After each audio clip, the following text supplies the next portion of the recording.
दोस्तों नमस्कार। दोस्तों आज डेमोक्रेसी के उस रेड कारपेट को हम उठाते हैं जिस रेड कारपेट पर चलते हुए हमेशा लोकतंत्र का राग पार्लियामेंट के भीतर गाया जाता है, सुप्रीम कोर्ट के भीतर गाया जाता है या इस देश के तमाम इंस्टीट्यूशन के तौर पर गाया जाता है। लेकिन जैसे ही इस रेड कारपेट को उठाते हैं तो उसके नीचे एक पथरीली जमीन दिखाई देगी और उस पथरीली जमीन पर नंगे पांव इस देश के नागरिकों को चलने के लिए मजबूर किया जाता है। और जब इस देश का नागरिक या फिर एक आम जनता जब उस पथरीली जमीन पर चलती है तो उसके पांव से खून रिसता है। उस रिसते हुए खून का इलाज कराने के लिए इस देश में अस्पताल नहीं होते हैं। या फिर यह खून क्यों रिस रहा है जबकि रेड कारपेट डेमोक्रेसी के नाम पर बिछाई गई है, इसको सवाल करने की ताकत हमारे यहां के एजुकेशन इंस्टीट्यूशन दे नहीं पाते हैं। तो जब आप लोकतंत्र की चर्चा करेंगे तो आज इन दो विषयों को छूने की कोशिश कीजिए। एक तरफ अस्पताल है, दूसरी तरफ एजुकेशन इंस्टीट्यूशन है। दुनिया भर में संकट एक तरीके से एक जैसा आया, लेकिन भारत के भीतर अस्पताल नहीं बचे। अस्पताल है ही नहीं, बेड्स है ही नहीं, वेंटिलेटर है ही नहीं। जितनी बड़ी तादाद में मरीजों का जिक्र दिल्ली जैसी जगह में हो रहा है। दुनिया भर में ऑनलाइन सिस्टम से पढ़ाई की व्यवस्था छोटे से छोटे देश में की गई, लेकिन हमारे यहां एजुकेशन सिस्टम डगमगा गया। वो ऑनलाइन सिस्टम से दूर भाग गया। हमारे यहां इंटरनेट भी अभी भी लोगों को इस रूप में जोड़ नहीं पा रहा है जहां कोई प्रोफेसर पढ़ाए और तमाम छात्र अपने अपने घरों में बैठकर ऑनलाइन पढ़ाई कर ले। यह भी स्थिति इस देश के भीतर में इंफ्रास्ट्रक्चर की नहीं है। तो क्या हम मौजूदा वक्त में इतने पारदर्शी तरीके से इतने गरीब नजर आ रहे हैं? यानी कोई बेसिक चीज इस देश के भीतर में नहीं है। हमें लगता है कि आज लोकतंत्र की परतों को उठाते वक्त एक चीज आपके जहन में और आनी चाहिए। दुनिया में भारत अकेला ऐसा देश है जहां पर भारत की राजनीतिक सत्ता जिसके हाथ में होती है उसकी सबसे ज्यादा कमाई जनता के पैसे से होती है। यानी टैक्स का पैसा जो जनता के जरिए सरकार तक पहुंचता है। दुनिया में इतना ज्यादा टैक्स कहीं नहीं दिया जाता है। लेकिन इतने पैसे को अगर खर्च अस्पतालों पर और इस देश के एजुकेशन इंस्टीट्यूशन पर कर दिया जाए तो दुनिया के किसी भी देश से बेहतरीन देश भारत हो जाएगा, जहां अस्पतालों की भरमार होगी, जहां बेहतरीन एजुकेशन इंस्टीट्यूशंस होंगे। आप कहेंगे क्या जिक्र कर रहे हैं आप? हम आपको आज फैक्ट्स के साथ कुछ बतलाना चाहते हैं, लेकिन इसकी शुरुआत हमें लगता है कि सरकार के पास जो पूंजी आती है पहले उससे समझिए। और उसमें भी आज सिर्फ एक ही प्रोडक्ट लेते हैं और वो है प्रोडक्ट ऑयल का, यानी पेट्रोल और डीजल का। उसके जरिए जितनी कमाई होती है उस कमाई का बड़ा छोटा सा हिस्सा उसके बाद हम इस देश के अस्पतालों पर लगाएंगे, इस देश के एजुकेशन इंस्टीट्यूशंस पर लगाएंगे। तब आप समझ पाएंगे कि असल में इस देश में सत्ता की रईसी का खेल क्या होता है और वो किस तरीके से चुनाव में करोड़ों अरबों रुपए लुटाती है और जिस तरीके से वह अपनी चकाचौंध के भीतर अपनी दुनिया बना लेती है। उसके कोई सरोकार उन नागरिकों से होते ही नहीं है जिन नागरिकों के बल पर दुनिया ये जानती और कहती है कि दुनिया का सबसे बड़ा लोकतांत्रिक देश भारत है। तो आइए रेड कारपेट उठाते हैं और शुरुआत करते हैं ऑयल से ही। आज की तारीख में अभी जब हम आपसे संवाद कर रहे हैं, दुनिया के बाजार में जो भारत क्रूड ऑयल खरीदता है, तेल जो खरीदता है, वह है $42। $42 का एक बैरल आता है। एक बैरल में 159 लीटर होते हैं, लेकिन $42 का मतलब यह है कि अगर आज की तारीख में $75.80 एक्सचेंज रेट है तेल के बाजार में, भारत को $1 की कीमत $75.80 के हिसाब से चुकानी होगी, तो लगभग $42 का मतलब हो गया $3183। 183 रुपए, यानी $3183 में एक बैरल तेल आप खरीद सकते हैं। एक बैरल में 159 लीटर है, तो जो कीमत प्रति लीटर आएगी वह आएगी लगभग ₹20.01। ₹20.01 में 1 लीटर पेट्रोल आपको विश्व बाजार से मिल गया। उसके बाद आप उसको क्रूड ऑयल को जो रिफाइनरी करते हैं, रिफाइनिंग सिस्टम के बाद जो ओएमसी मार्जिन होता है, यानी साफ सफाई करने के बाद उसको पेट्रोल के टैंकर में भरते हैं आप, और उसके तमाम लॉजिस्टिक को अगर जोड़ दीजिएगा तो 1 लीटर पेट्रोल पे खर्च होता है ₹5.32। यानी ₹20.01 और ₹5.32, इन दोनों को जोड़ दीजिएगा तो ₹25.33 हो गए। ₹25.33 का पेट्रोल गया पेट्रोल पंप पर। पेट्रोल पंप वाला व्यक्तियों को रखता है, भरता है आपकी गाड़ी में, तो उसको प्रति लीटर ₹3.56 उसको कमीशन दिए जाते हैं। यानी पेट्रोल की कीमत हो गई ₹28.89, ₹28.89। अब लेकिन पेट्रोल जब आप भराते हैं तो आपके हिस्से में आता है ₹80 का। ₹80 में पेट्रोल की कीमत ओरिजिनली आ रही है, सब मिला उला के पेट्रोल पंप के कमीशन जोड़ने के बाद भी ₹29 से कम ₹28.89।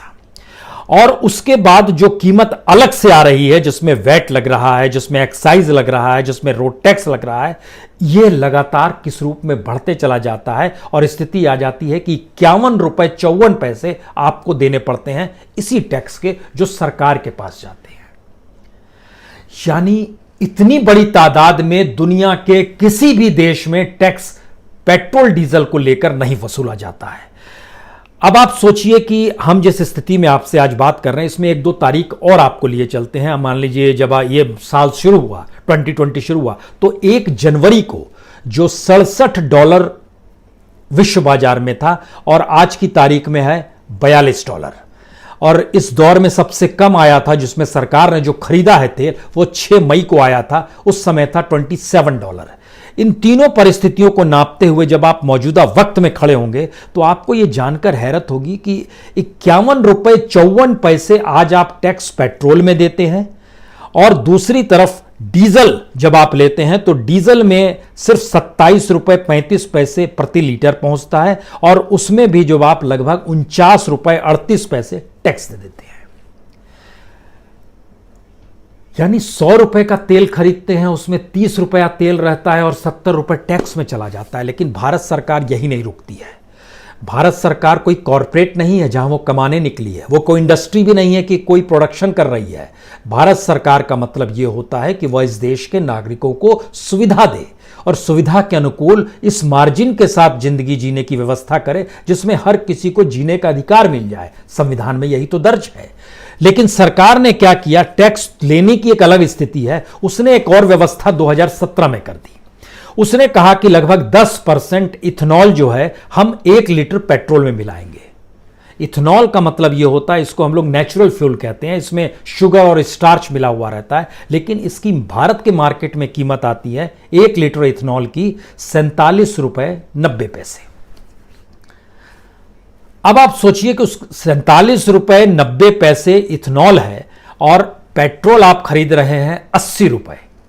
अब इन दोनों की स्थिति को समझने की कोशिश कीजिए। जब आप 1 लीटर में 10% इथेनॉल मिलाते हैं तो इसका मतलब यह हुआ कि अगर आपकी गाड़ी में 30 लीटर का टैंक है, 30 लीटर के टैंक में आपने 27 लीटर पेट्रोल भराया, 3 लीटर एथेनॉल भराया। अच्छी बात है। इथेनॉल की कीमत हो गई 49.89 पैसा, 90 नहीं 89 पैसा है। इसको 3 से मल्टीप्लाई कीजिएगा तो आएगा 149.67, यानी 3 लीटर ₹149.67।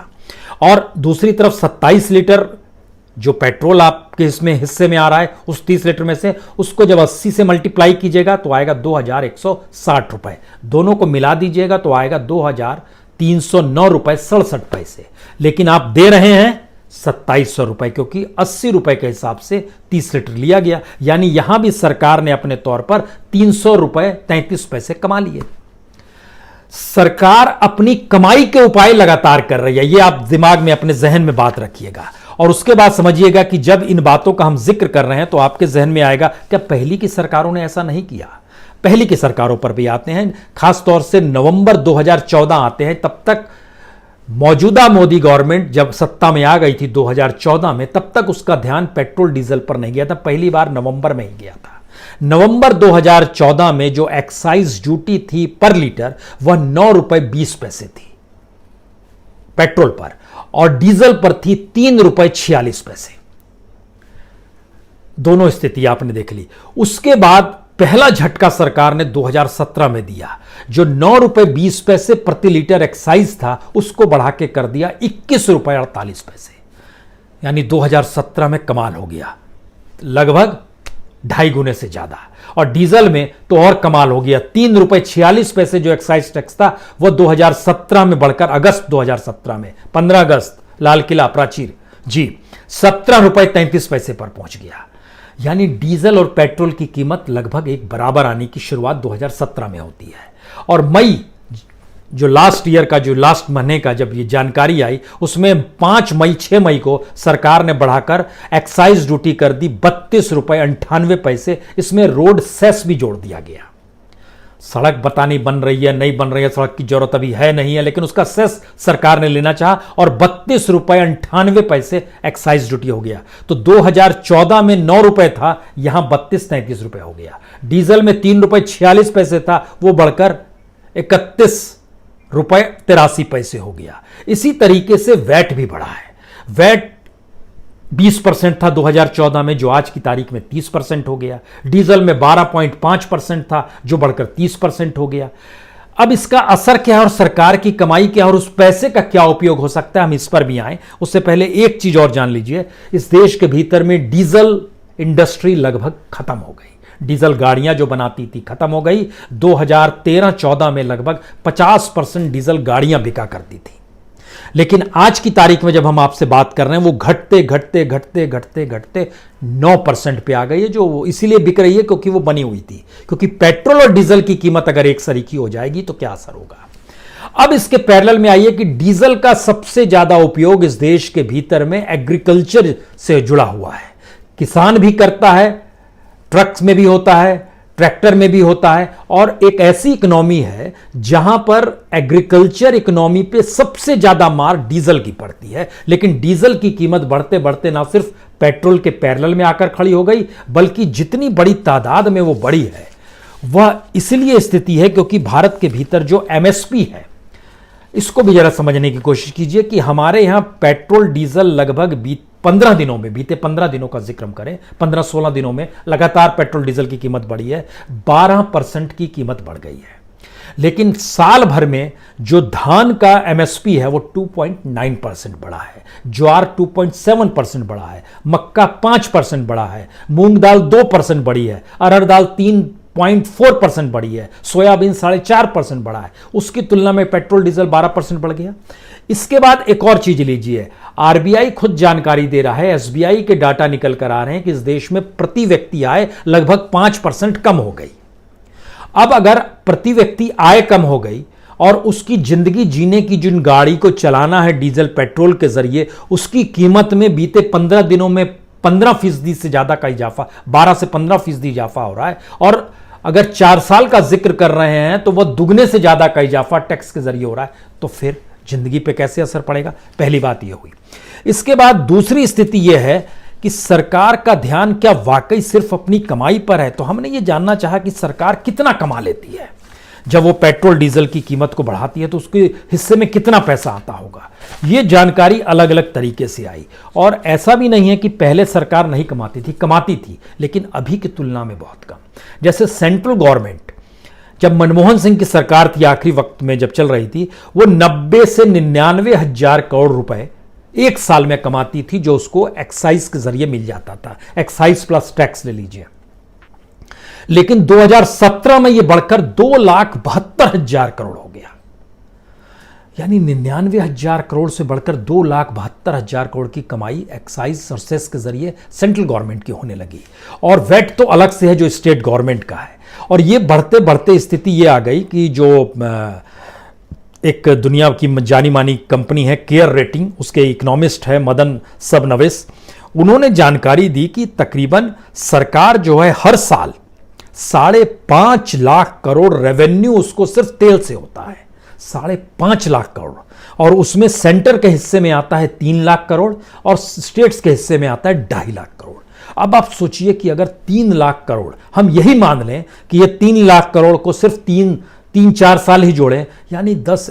मल्लिकार्जुन ने 2018 में पार्लियामेंट के भीतर कहा था, कांग्रेस के नेता है, उन्होंने कहा था इस सरकार ने लगभग पहले 4 साल में 11 लाख करोड़ की कमाई की है तेल से। हमारा सवाल ये नहीं है आप कितनी भी कमाई कर लीजिए लेकिन उसका उपयोग क्या करते हैं। अब आइए बेसिक सवाल पर। इस देश के भीतर में जितने अस्पताल हैं, उन अस्पतालों की तादाद है 23,582 और उसमें टोटल बेड्स जो हैं मरीजों के लिए वह है 7,01,761 बेड। और उसके अलावा आयुष के डिस्पेंसरी को जोड़िए, जो खास तौर से इस देश के भीतर में CGHS है उसको जोड़िए, हेल्थ सब सेंटर्स हैं या प्राइमरी हेल्थ सेंटर है, सबको भी जोड़ते चले जाइएगा। तो अलग अलग तरीके से जब बांटना शुरू कीजिएगा तो दुनिया के बाजार में भारत का हेल्थ सिस्टम सबसे कमजोर नजर आएगा, और उसमें खास तौर से बिहार, छत्तीसगढ़, झारखंड, मध्य प्रदेश, राजस्थान, उत्तर प्रदेश, इनकी हालत और बदहाल है, जहां पर तकरीबन आधा भारत रहता है। यानी इन सबको मिला दीजिएगा तो लगभग 50 करोड़ से ज्यादा लोग इन्हीं 5-6 राज्यों में रहते हैं। वहां की स्थिति और बिगड़ी हुई है।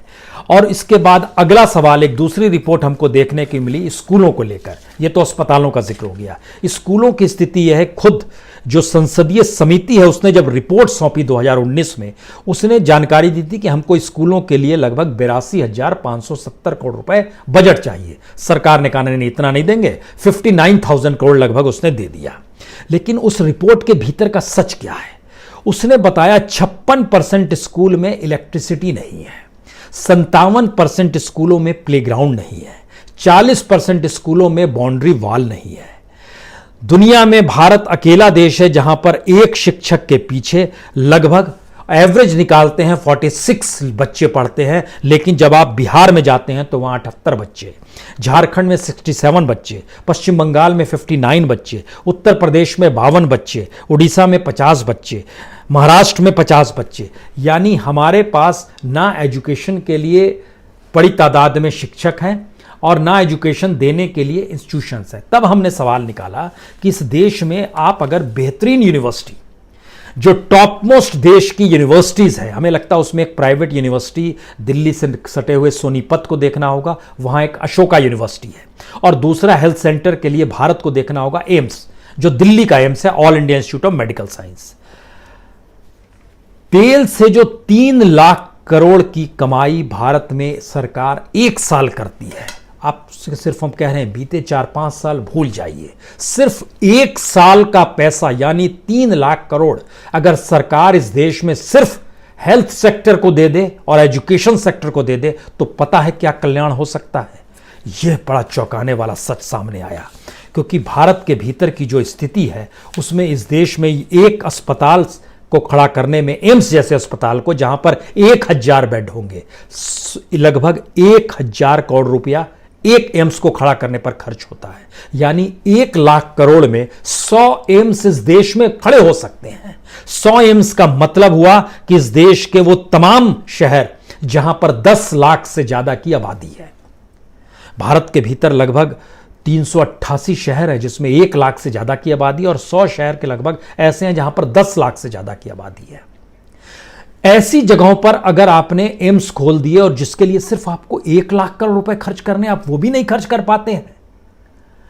और इस देश के भीतर में यूनिवर्सिटी खर्च करना, अगर लैंड की कीमत को हटा देते हैं तो लगभग 500 करोड़ में एक यूनिवर्सिटी बन सकती है। लेकिन हमको लगता है आप कॉमर्शियल लैंड की कीमत भी जोड़ लीजिए तो भी एक यूनिवर्सिटी खड़े करने में आपको 800 से 900 करोड़ से ज्यादा आपको नहीं लगेगा, या उसको 1000 करोड़ उसको भी कर दीजिए तो आप 100 टॉप मोस्ट यूनिवर्सिटी इस देश के भीतर में 1 लाख करोड़ में खर्च कर सकते हैं। और हम तो आपसे सिर्फ तेल के जरिए जो आपकी कमाई है 3 लाख करोड़ की 1 साल के भीतर में, सिर्फ वही मांग रहे हैं इस देश के हेल्थ सिस्टम को ठीक करने के लिए और एजुकेशन सिस्टम को ठीक करने के लिए, लेकिन आप वह भी दे पाने की स्थिति में नहीं है।